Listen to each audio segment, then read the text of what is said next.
Today's video will be on parabolas. Now we've already spent a good amount of time on parabolas this year, so obviously it's not going to be exactly the same. There's going to be some of the same and some of the new. When we have parabolas in graphing form, before we talked about this, we talked about it as vertex form. Y equals a parentheses x minus h quantity squared plus k. And this is what we have previously done. This is going to be our normal parabola, where the vertex we can find at hk. The axis of symmetry is that vertical line that's going to cut the parabola in half, so x equals h. The orientation, we know that if it's positive, it's going to go up. If it's negative, it's going to go down. We have our options for shape. We know that if the absolute value of a is 1, it's going to be normal. If it's between 0 and 1, it's going to be wide. That's at our fraction. And if the absolute value of a is greater than 1, it's going to be narrow.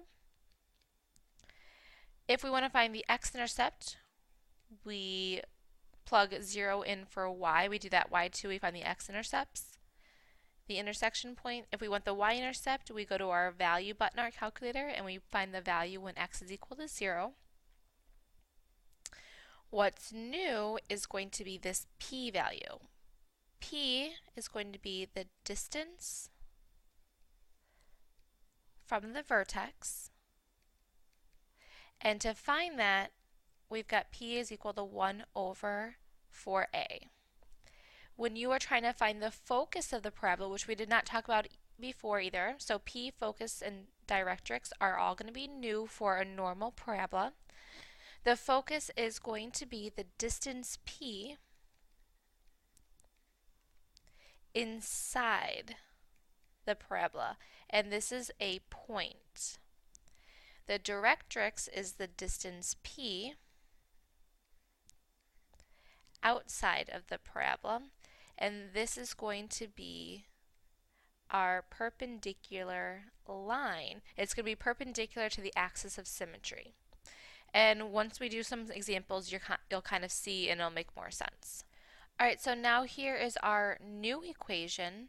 X equals a parentheses y minus k quantity squared plus h. There's a couple different changes here. One, we've switched out the x and the y.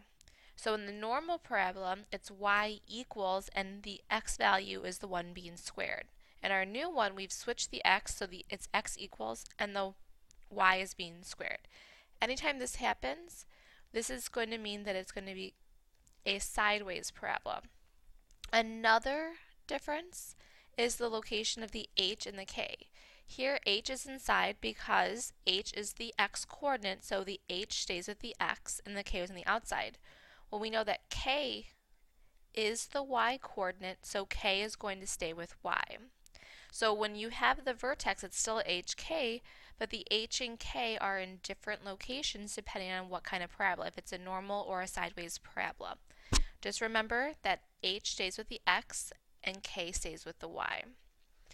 Now, since we have a sideways parabola, so just here's an example sideways parabola, your axis of symmetry is going to still cut it in half, but we want a horizontal line this time since it's line on its side. So it's y equals the y coordinate, which is k. Orientation, if a is positive, then it's going to open right instead of up. And if it's negative, it's going to open left. The shape is going to be exactly the same whether it's a normal parabola or a sideways parabola. X-intercept is going to still be the same when y equals 0, when x equals 0. And your P, your focus, and your directrix is exactly the same for a normal. P is always going to be 1 over 4a. So you just got to be really careful about the equation. The first thing that you have to do is look at the equation and decide, is this a normal parabola or a sideways parabola? And you've really got to pay attention to the details so that you know about the vertex and the axis of symmetry. Alright, so let's go ahead and get started. We have number 1, and we have y equals 2x squared plus 8x plus 7. We know that if we're going to put it in graphing form, we have to complete the square. Same as we've been doing. And we see that we've got y equals x squared, so this is going to be a normal parabola. We've done enough completing the square. What I want you to do is right now press pause and complete the square and put your equation into vertex form. Alright, go ahead and check your work. Once I've completed the square, my graphing form is y equals 2 parentheses x plus 2 quantity squared minus 1. Do not forget that quantity squared. If it's not squared, then we have a linear equation opposed to a quadratic. Since this is a normal, our vertex, our x coordinate comes first, opposite, so negative 2, negative 1. Again, this is going up, down, so the axis symmetry is a vertical line, which is x equals negative 2. Our a value for our shape and orientation, a equals 2. So for shape, that means that it's going to have a narrow shape. For orientation, because it's positive, it's going to open up. Alright, so now we need the x-intercept and the y-intercept, and we know this is when x is equal to 0. When y is equal to 0. And this is when x is equal to 0. So what I want you to do now, we're not going to go over this. Go into your calculator and put 0 into y2 and calculate the intersection points for your x-intercept. For your y-intercept, you are going to again go to your calculator and you're going to calculate the value, which is that very first one when x is equal to 0. So press pause, take a couple seconds, and I want you to go into your calculator. Don't just press pause and not do anything and then just copy on the answers. These are two skills that we've struggled with, so I want to make sure that you can still do these two things in the calculator. You need the practice. Alright, so this is all old stuff from our parabola, so let's go ahead and start graphing. Our vertex is at negative 2, negative 1. We have our axis of symmetry, which is that vertical line cutting the parabola in half. We have an x-intercept at a negative 1.29 and a negative 2.71, so about there. And we have a y-intercept at 0, 7. So we're going to use those 3 points to sketch our parabola. And we see that it is narrow, which we should expect to see because we found that the shape was going to be narrow. Now we have our new stuff, the p, the focus, and the directrix. Well, we know that our p-value is 1 over 4a, and our a value is 2, so 1 over 4 times 2 gives us 1/8. The focus is going to be the p-value inside of the parabola. So when I look, I start at the vertex. If I go up, I'm inside. If I go down, I'm outside. So I know my focus is going to be 1/8 of a distance in, and that point is coming from the vertex. The vertex is at a negative 2, negative 1. We've gone up, so we've changed the y value. So I take that negative 1 and I add 1/8, and we get negative 2 and a negative 7/8. For the directrix, we are moving that distance 1/8 outside. So from the vertex, I go 1/8 outside. And I know again that we're changing that y value, so a negative 1 minus 1/8.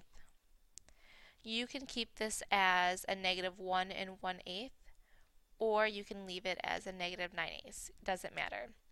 The difference is the focus is a point, the directrix is a line. And that line is an imaginary line, just like the axis of symmetry. It's perpendicular to the axis of symmetry. The axis of symmetry in this case is a vertical line. This is a horizontal line. Horizontal lines are y equals, so this is y equals a negative 9/8. Okay, so this is all of the new stuff that we have added for the parabolas. Go ahead and turn over to the next page.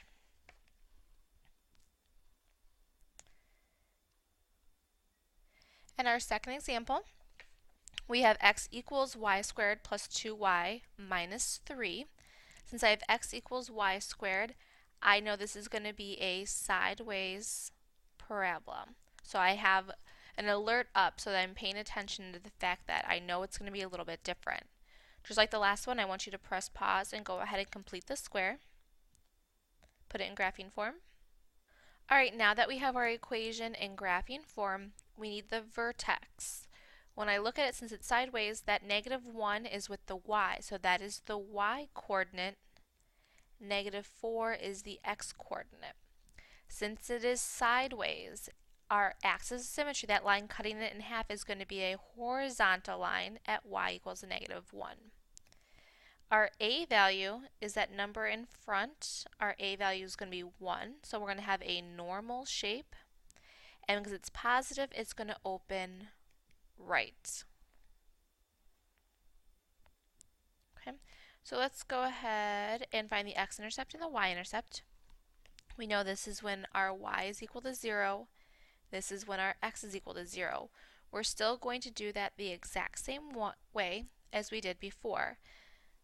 When we plug y equals 0, in this case I would just plug it in here, and then we would find that the y squared cancels, 2y cancels, and we've got that x is equal to a -3. So this is going to be a -3, 0 for our y-intercept. And for our x-intercept, we can't just plug x equal to 0 like we did before, because we know that to put this into our calculator we needed to be y equals, and our equation is x equals. So unfortunately, this is going to be a lot of work. So for our y-intercept, we plug 0 in for x. And our entire last chapter was how to solve this equation. So we moved the 4 over, y plus 1 quantity squared. We square root each side. That's a plus or minus 2. And then we move the 1 over, so y is equal to a -1 plus or minus 2.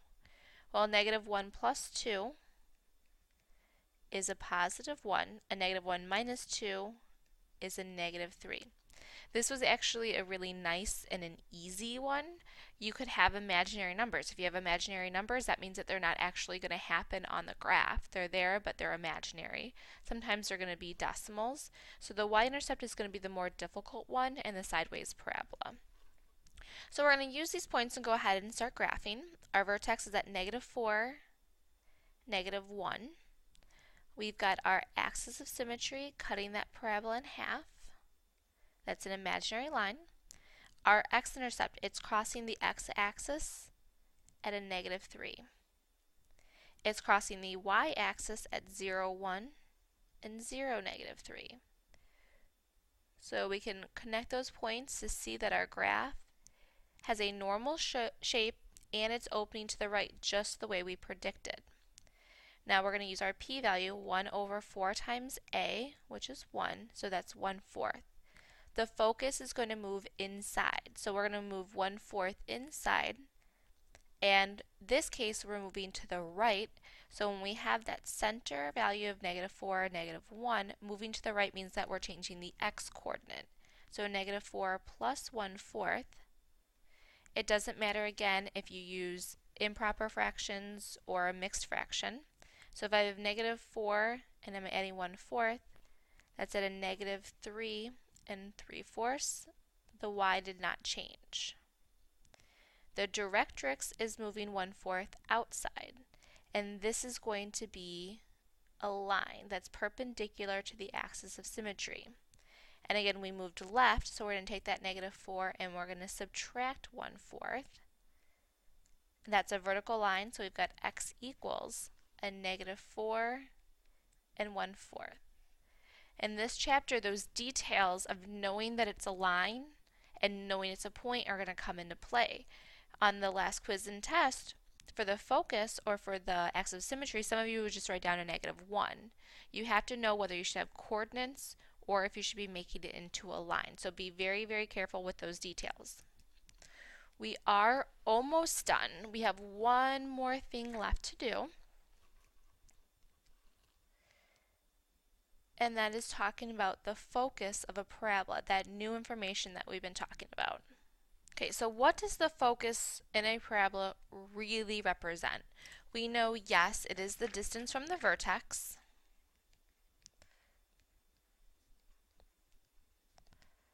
But there's a lot more than just that. I would say the most common example of a parabola in a real life is a flashlight. And when you look at a flashlight from the side,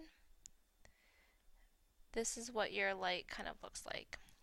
That's a bad parabola. We know that our parabolas are these U-shaped graphs. And this is the bulb. Well, if this is the focus of the flashlight, this is where the light is inside of the flashlight. So when that light comes out, it's going to hit the side of the flashlight and it's going to come straight out. No matter where it hits on the side, it's going to come exactly straight out the flashlight. That's how the light is emitted. Another example is a satellite. In a satellite, it's the opposite. Instead of having wavelengths of light come out, and it's always going to come straight out, a satellite's going to take in.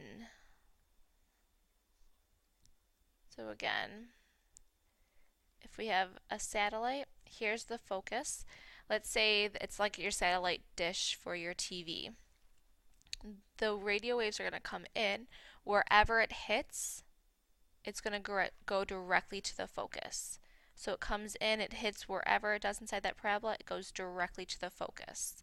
So it's going to always kind of hone in on that one point. So let's look at an example. Sunfire is a glass parabola used to collect solar energy. The sun's rays are reflected from the mirrors towards two boilers located at the focus of the parabola. When heated, the boilers produce steam that powers an alternator to produce energy. Write an equation for the sunfire's cross-section. So the cross-section is just like one slice. We know that a flashlight, a satellite, all these examples are three-dimensional. We just want one slice of the pie. So what we know is it's 37 feet that way, and we have a distance of 10 feet between the boiler, and we're going to say that this is the vertex. To make our lives easier, we're going to say that the vertex is at 0, 0. We're creating the equation. So this is going to make life so much easier if you just say the vertex is at 0, 0. What we know is that the distance between the vertex and the focus, that is our P distance, and we know that P can be found by doing 1 over 4a. So I know the distance is 10. I cross multiply. I get 40a is equal to 1. Divide by 40, and I find that a is 1/40th. And in this case, our parabola is opening up and down, so we want our y equals equation. If it was opening to the side, we would have our x equals. We fill in our a value of 1/4.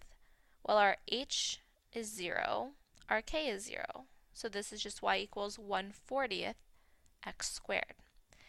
And we are done for today.